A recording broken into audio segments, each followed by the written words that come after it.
when all a vigil keep, the west asleep, the west asleep. Alas, and well may Erin weep, that Connaught lies in slumber deep. But hark, a voice like thunder spake, the west's awake, the west's awake. Sing oh hurrah, let England quake. We'll watch till death for Erin's sake.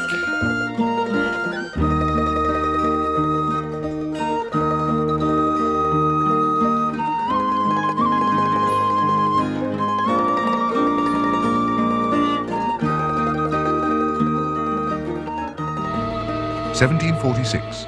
Ireland forbidden from exporting glass to any country, or as much as can be laden on any horse or carriage with intent to be exported. The same act forbade importation of glass into Ireland except from England. Similar enactments repressed manufacturers in cotton, silk, iron, hats, gunpowder, accordingly as they arose, or even threatened to compete with the growth of any similar industries in England. By 1800, Britain could no longer produce enough cattle for its growing population. It appears that cattle, above all things, seem to be the most appropriate stock for Ireland. Corn can be brought from one country to another, from a great distance at rather small freights. It is not so with cattle. Hence the great hives of industry in England and Scotland can draw their shiploads of corn from more southern climates. But they must have a constant dependence on Ireland for the abundant supply of meat. The nature of the Irish economy in the 18th and 19th centuries was such as to be fulfilling a complementary rather than a competitive role with that of England. The Irish economy was used to generate supplies of grain during the Napoleonic Wars. After the wars, generate supplies of meat for the demands of the British urban economy. In encouraging that complementarity, there was at the same time a wish to discourage competition. And through parliamentary edict, but more so perhaps through investment behaviour and trading links and mercantile activity, the competitive ethos was dampened down and the complementary situation or the complementary needs of the British economy magnified in Ireland's case.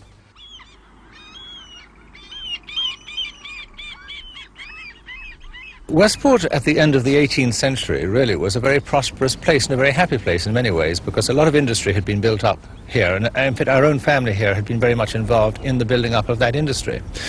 And then it started to decline in the early part of the 19th century, and then the Industrial Revolution came in England, and British laws were passed that were very anti-Irish production from the point of view of industry, and because of that the whole of Westport's industry was on the slippery slope, really, by the 1820s and 1830s, and eventually slid right into the famine, in fact, which made the famine even a greater disaster because of that.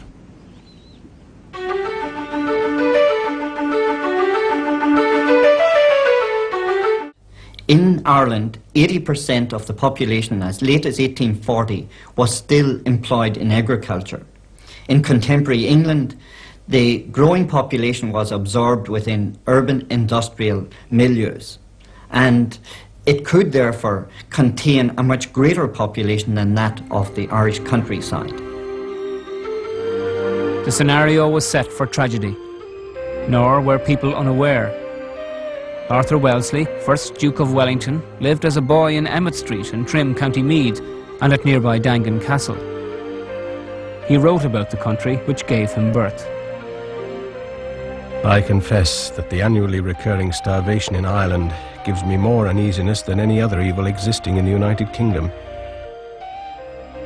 It is starvation, because it is the fact that although there is an abundance of provisions in the country of a superior kind, and at a cheaper rate than the same can be bought in any other part of His Majesty's dominions, those who want in the midst of plenty cannot get, because they do not possess even the small sum of money necessary to buy a supply of food.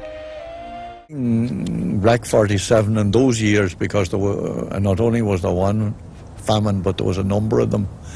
The people who died in the poorhouse there, victims of the famine, because there wouldn't have been very much even in the workhouse to keep them going. When they died, they were buried in a common grave. The workhouse saved many from starvation and killed as many by disease. Typhus and relapsing fever were both carried by lice, and where people were herded together, disease spread quickly. Recent road improvements exposed a famine grave just outside the workhouse wall in Letterkenny. Deaths being so numerous and people so afraid of catching fever, it mustn't have been possible to transport the bodies to the graveyard. We opened up the mound and there was roughly about 500 people. Now, the only way we had to make sure was to count the skulls. And on the wrist bone of a number of these remains, there was a black velvet band. And it was as sound as the day that the grave was closed over. They were exhumed, put into black plastic bags and reinterred in a Christian manner out in Leck Cemetery, and the Northwest Health Board actually put crosses up over them. In popular lore, the famine is spoken of as Black 47, but the winter of 1848 into 49 was even worse. Late in 49, the Illustrated London News sent another artist journalist to report on the state of Ireland. His illustrated reports were published in the issues of late December and early January 1850.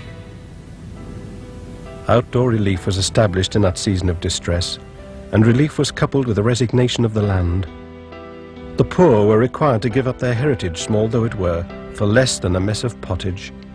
A law was passed entitled An Act for the Protection and Relief of the Destitute Poor Evicted from Their Dwellings, which provided a means of evicting them.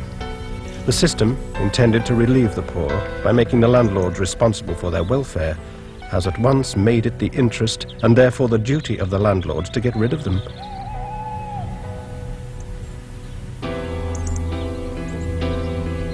The public records, my own eyes, a piercing wail of woe throughout the land, all testify to the vast extent of the evictions at the present time. 16,000 and odd persons unhoused in the Union of Kilrush before the month of June in the present year, 71,000 holdings done away with in Ireland, and nearly as many houses destroyed in 1848. Over 250,000 holdings of more than 1 acre and less than 5 acres put an end to between 1841 and 1848. 6 out of 10, in fact, of the lowest class of tenantry, driven from their now roofless or annihilated cabins and houses, makes up the general description of that desolation of which Tullig and Mulveen are examples.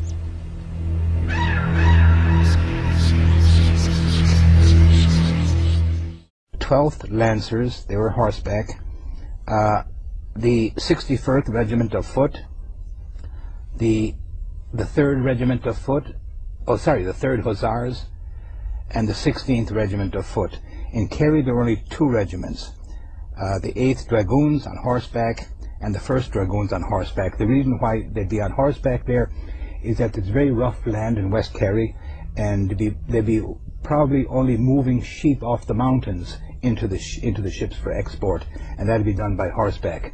In the areas where there are no regiments, in County Sligo and up along the top, that indicates either the land is very poor and there's not much crops here in West Mayo, also Northwest Mayo, or that there were so many local Protestants that they didn't have to use the army to move the food out, because Protestants, as say British in Ireland, were not targeted for extermination. The Irish were, and they were identified as Catholic, and there's plenty of evidence as to what the intentions were. They were doing 2 things. They were sending food over to England out of here, but they were also wiping out the Irish. And they wiped out half the Catholic population in 5.5 years. In fact, more... Now, was that wiping out by death and immigration, or just death? Murder.